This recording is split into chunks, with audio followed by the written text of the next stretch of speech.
We believe that there's an enormous opportunity right now to develop new types of tools and technologies that can help people with well-being, whether it is physical well-being through better sleep habits, better diet, more exercise, or emotional well-being and social well-being. Advancing Wellbeing is about our health, but it's about something greater than that. It's about our culture of health. If you want to think about sort of what determines human behavior, arguably, no greater single factor is culture. Whether that's the culture of family, whether that's national culture, whether that's the local culture of this institution. And to say that this is part of what all this is about, is how do we actually change the culture to actually start taking well-being into account. One of the things we've done for the initiative is invite some of the world's experts in sleep, in mental health, in issues such as diet, exercise, and how important they are for physical and mental health. We need to move. We are born movers. Exercise is, in fact, a treatment for depression. What do? We're sitting most of the day.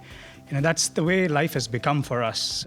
I also talked about some research I'd done on a technique I call temptation bundling. There's obviously no single magic bullet or no single factor that explains the weight gain here. It's the contributions of multiple aspects of the diet.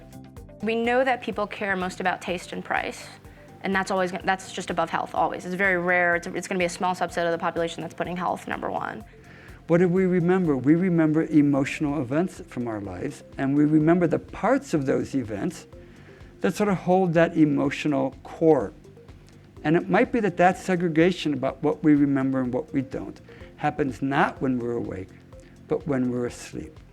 And I think one of the biggest issues that is perpetuating this sort of culture of sleep deficiency actually is our exposure to artificial light, particularly when the sun is not out.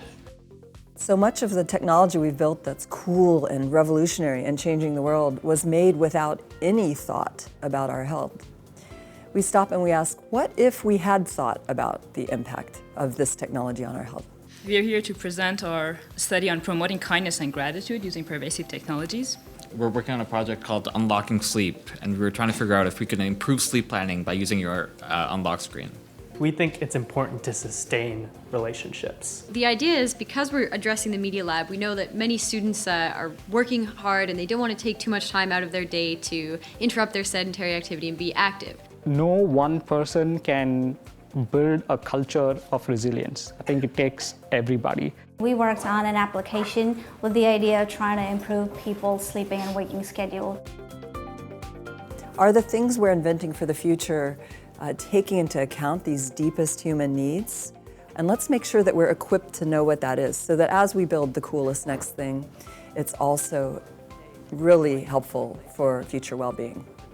We believe that maybe there's an opportunity for new technologies, new tools, and especially the types of technologies that we work with here at the Media Lab, whether it's social computing, wearable devices, new types of sensors, new types of interfaces.